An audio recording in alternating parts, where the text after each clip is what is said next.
채권을 양도받으면 부실 채권의 발생을 예방시킨다. 왜? 채권이라는 거 그죠? 내가 상대방한테 받을 돈이 있지 않습니까? 받을 그 미수금이 있잖아요. 근데 뭔가 상대방이 지금 그런 자력이 없어요. 나한테 그죠? 해결될 능력이 없는 거죠. 근데 문제는 뭔가 하니? 상대방도 그죠? 나와 마찬가지로 딴 데서 받아올 돈이 있다는 소리죠. 받아올 돈이 있다는 거죠. 그걸 뭡니까? 양도받는다는 거죠. 그걸 받으면 어때요? 좋죠. 그죠? 받으면 좋죠. 지금 이 얘기라는 거죠. 그래서 우리가 거래할 때, 관리할 때 좋은 방법, 채권 관리할 때 좋은 방법 중에 하나가 뭔가 아니, 그죠? 채권을 양도받는 거죠. 양도받는 거죠. 만약에, 그죠? 우리가 아직 거기까지 지금 안 나갔는데 이 양도를 받지 못하면 어떻게 돼요? 상대방이 거래할 거 받을 돈이 있는데 그걸 내가 알아. 근데 양도는 누가 해주는 거예요? 저 사람이 해주는 거죠. 그 사람이 해줘야 되는데 그 사람이 안 해주면 내가 강제적으로 할 방법밖에 없죠. 그러면 이제 채권 가압류라는 그 용어가 거기서 나오는 거죠. 이거는 뭐예요? 양도. 전 그래서 그렇게 생각해요. 자, 받을 돈이 있다 그러면 서로 간에 그죠? 감정이 뭐 좋은 건 아니죠. 그죠? 그렇지만 뭐예요? 아마도 성들 죽이시고 그 사람이 뭐예요? 받을 채권이 있잖아요. 그걸 설득해서 받는 방법이 제일 좋은 거죠. 한번 보면은, 그래서 우리가 보면 모든 채권은 그죠? 채권은 양도받을 수 있다거나 양도받을 수 없는 성질은 이제 안 되는 거고요. 그래서 우리 보면은 그림 있지 않습니까? 우리 보면 채권 양도지 주의사항이라고 나오죠. 한번 보세요. 자, 채권 양수인이 양도인한테 그죠? 채권자가 내가 상대방한테 1억 원을 받을 게 있는데 그 사람이 돈을 못 줘요. 그럼 그 사람과 상대방이 뭡니까? 서로 채권 양도 계약을 체결하죠. 양도 계약을 체결하죠. 그런데 우리가 보면, 그럼 나랑만 체결하면 될까? 그죠? 양도인전 내 채무자, 우리 그림에 나오시는 그 밑에 있는 그 사람, 제3채무나 그 사람이랑 꼭 만나야 되나? 아, 그런 건 아니에요. 못 만날 수도 있어요. 그 사람 필요 없이 나하고 둘이 만날 수도 있어요. 그죠? 둘이 만날 수 있죠. 그럼 어떻게 되냐? 둘이 채권 양도 계약을 체결해요. 내가 제3채무자 저 사람, 우리 그림 나오죠? 그 사람한테 받을 돈이 있는데 이걸 너한테 양도해 주겠다. 둘이 채권 양도 계약서 써요.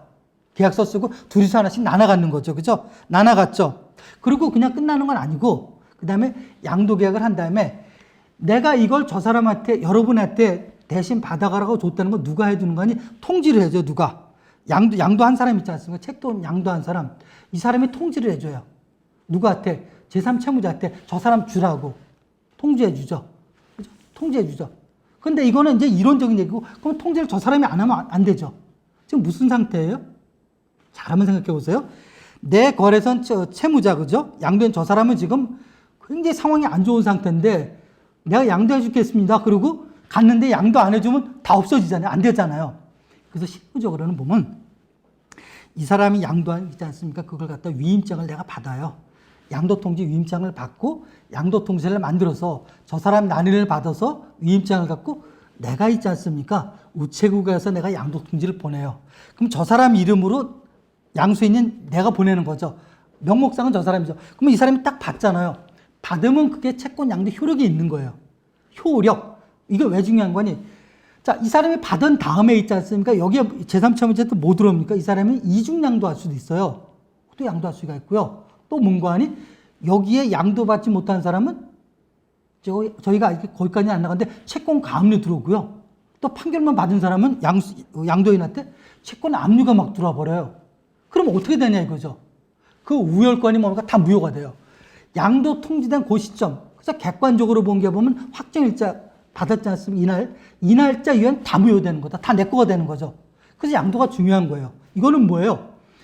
서로 안분이라고 나눠 먹는 채권대로 비례 갖는 그런 개념이 아니에요. 내가 다 가져오는 거예요. 가져오고 만약에 내가 받아올 채권보다 그죠? 제3채무자가 우리 그림 한번 보시면서 여러분 그죠? 양도인에다 받을 채권이 1억이 안 되는 경우 있잖아요. 그럴 수도 있잖아요. 6천만 원밖에 줄 게 없잖아요. 그럼 이 사람 6천 주지 나한테 1억 줄 건 아니겠습니까? 아니잖아요. 그럼 4천만 원 못 받는 건 누구? 채권 양도인한테 그죠? 계속 받아오는 거죠. 받아올 수도 있는 거죠. 그러니까 난 좋죠. 그죠? 한마디로 뭐예요? 내가 손해볼 건 아무것도 없어요. 볼 건 있다. 그죠? 교통비하고 있지 않습니까? 우편요금 보낸 거. 그 정도밖에 없는 거예요. 그래서 주문 받아서 일단 보내는 거죠. 이 사람한테 보내는 거죠. 자, 그러면 이 사람은 딱 받으면 여기서 채권 양도는 된 거예요. 그 다음에 뭐 해야 돼요? 실제로 채권 제3채무자 이 사람이 양도 이 사람한테 조율되는지 그거는 내가 확인을 못 해봤어요. 시간적으로. 못 해봤죠. 그러면 어떻게 해야 돼요? 만나보셔야 되는 거죠. 그러니까 늦게 이 사람이 양도 통지를 받았다는 건 우리가 그 내용 증명 보낸 거 그거 치고 들어가면 나오잖아요. 시간 나오잖아요. 누가 몇 시에 받았다. 만나서 보면 이 사람이 그때 얘기를 해줘요. 내가 이 사람한테 양도 통지 서로 상견례죠. 이렇게 돼서 저희가 위에서 못 받았는데 기존의 채무자 이분이 받을 채권을 양도해 주셨습니다. 협조를 받아야 되니까 그럼 이분이 내가 주겠습니다. 그러면 된 거예요. 근데 뭐라고 얘기하냐? 난 돈을 다 줬다. 못 주겠다. 이 사람이 이런 걸 해주려 했는데 못 해줬다. 무슨 얘기를 할 거 아니겠습니까? 그 얘기를 듣고 오시는 거죠. 거기서 어떻게 서로 간에 다툼이 있을 수 없죠. 이 사람이 이러는데. 그러면 거기에 따라서 어떤 서류 같은 걸 주면은 돈 다 줬다는데 어떻게 하겠습니까? 영수증 같은 거 다 갖고 오고 어떤 서류 갖고 들어와서 내부적으로 회의하시는 거예요, 이제요. 물어보는 거죠. 확인하는 거죠. 아, 이 사람이 했는데 우리가 양도 냈지만 돈 다 줬다 그러네? 그럼 이 사람 말이 맞을 수가 있죠. 그럴 수도 있잖아요. 그걸 확인해 본 다음에 맞다 그러면 이제 포기하시고요. 근데 생각해 보니까 뭡니까? 이 말이 아닌 것 같아. 그럼 뭐 하셔야 되는 거죠? 소송하셔야 돼요. 누구랑? 내 채무자랑 소송하는 게 아니라 제3채무자. 이거 받은 이 사람. 그러니까 내가 원고가 돼 이 사람 피고가 되는 거예요. 둘이 평행선을 달리면 누가 해결해야 되는 거예요? 법에 갈 수 없죠. 그래서 법원에 가는 거예요. 법원에 가면 판사님 보실 거 아니겠습니까? 재판장이 누구 말이 맞는지 나는 맞다? 이 사람도 틀리다? 그 두 말을 들어봐서 이 사람 말이 맞을 수가 있잖아요. 있죠. 그럼 내가 패소가 되는, 그게 납득이 되는 거예요. 그게 왜 그러냐? 여러분이 납득이 안 되니까 지금까지 왔으니까 납득을 받아야 되는 거죠. 근데 만약에 여기서 여러분이 재판 이겼다. 그럼 뭡니까? 그 한도 내에서는 여기서 돈을 받아올 수가 있는 거고요. 나머지는 당연히 기존 채무자한테 받아올 수 있는 거죠. 즉 정리하면 뭐라고요? 기존 세 사람이 모여서 할 필요는 없다 이거죠. 근데 좋은 건 뭐예요? 좋은 거는 제일 좋은 건 이 세 사람이 모이는 게 제일 좋아요. 기존의 그 채무자가 제3채무자를 데리고 같이 와서 같이 도장을 찍고 하나씩 나눠 갖고 가는 게 제일 좋다고. 왜? 나중에 혹시 보면 이 소송을 할 수도 있다고 그랬잖아요, 제가. 그죠?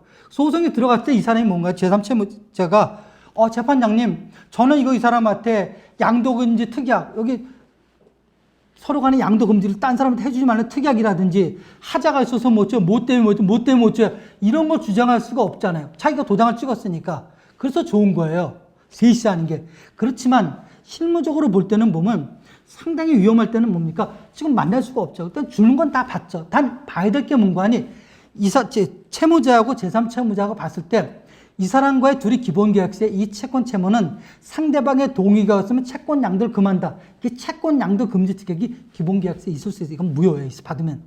그게 명확하지 않다 그러면 있지 않습니까? 명확하지가 않잖아요. 줄 때는 그래서 실무적으로 받아서 뭐예요? 일단 보내고 나중에 해결할 수밖에 없는 문제죠. 네. 그래서 제가 보면은 채권 양도, 그죠? 이번 시간에는 채권 양도를 통해서 부실채권을 예방하는 걸 봤는데 하는 목적은 뭐라고요? 부실화가 생겼을 때 다른 채권자들 뭡니까?